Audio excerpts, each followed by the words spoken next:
11월 5일 금요일 아침입니다. 오늘 본문은 사사기 2장 11절부터 23절입니다. 사사기는 이스라엘이 하나님을 배신하고 등지고 우상을 숭배하는 것과 그것에 대한 하나님의 진노하심과 징계, 그리고 하나님이 사사를 통해서 이스라엘 백성들을 구원해 주는 것, 이것이 반복되는 내용입니다. 이 사사기 전체 내용이 그렇습니다.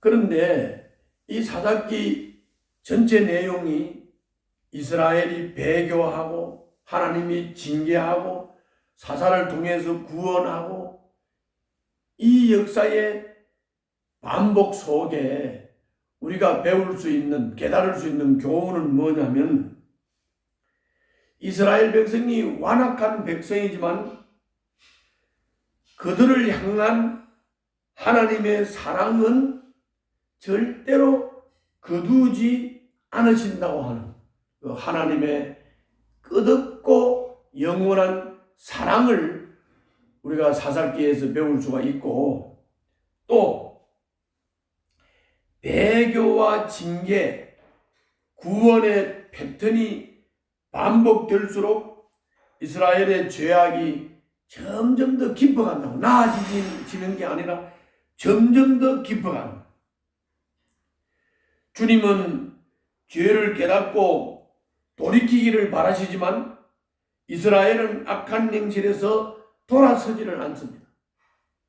언제든지 회개만 하면 용서받을 수 있다는 그릇된 확신이 오히려 죄를 끊지 못하고 반복하게 만듭니다. 악한 행동을 계속하는 것은 주님의 신실한 사랑을 저버리는 일이었습니다. 오늘 이게 바로 사사기에 흐르는 주요 내용입니다. 하나님의 사랑은 변함없고 영원하고 끝이 없다. 하나님을 배신한 이스라엘 백성은 배교와 징계와 구원의 반복 속에서도 나아지는 게 아니라 점점 더 나빠져 갔다 하는 것이 이 사사기의 중요한 교훈입니다. 그러면 여기서 우리가 뭘 깨달아야 될까요?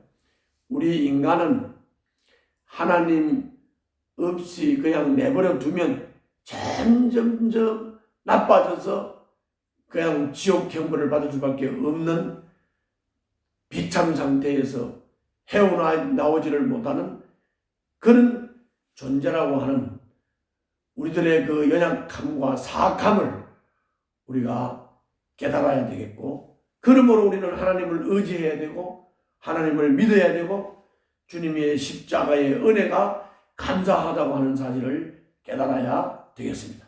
본문을 좀 볼까요? 본문 11절부터 19절이 배교와 하나님의 징계와 그리고 사사를 통한 구원의 역사가 반복된다라고 하는 말씀인데 한번 보겠습니다. 11절부터 19절.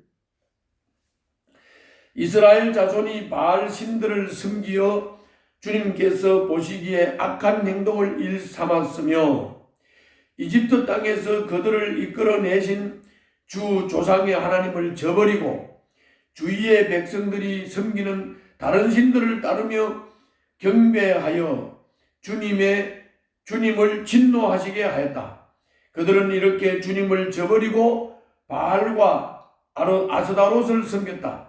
그러므로 주님께서 이스라엘 백성에게 크게 분노하셔서 그들을 약탈자의 손에 넘겨주셨으므로 약탈자들이 그들을 약탈하였다.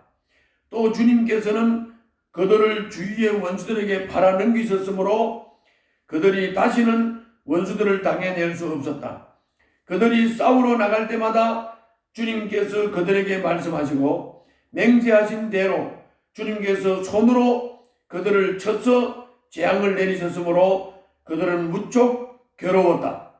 그 뒤에 주님께서는 사사들을 일으키셔서 그들을 약탈자의 손에서 구하여 주셨다.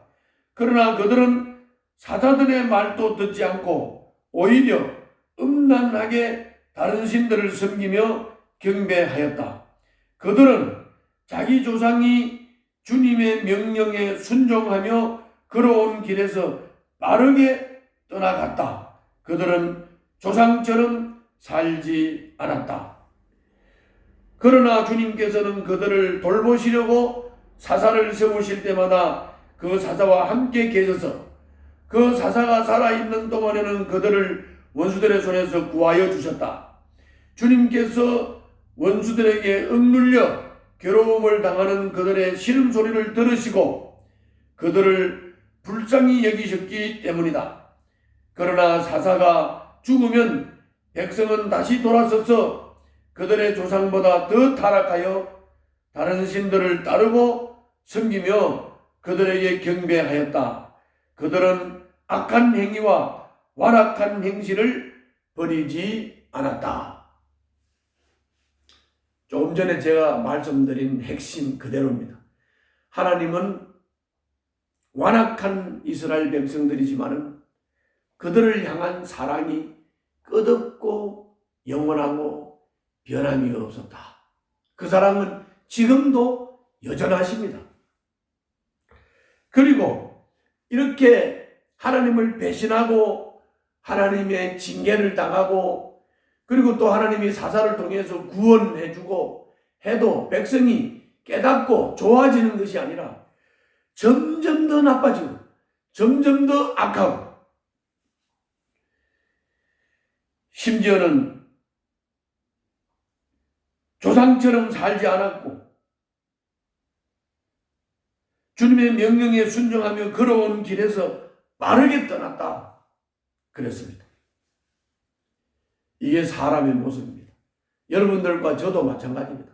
하나님이 간섭하시지 않고 지도자가 백성들을 바로 이끌지 않으면 이렇게 망가질 수밖에 없는 그냥 본성 자체가 죄인인 그런 인간들이라고 하는 사실, 사악함과 연약함을 우리는 깨달아야만 됩니다.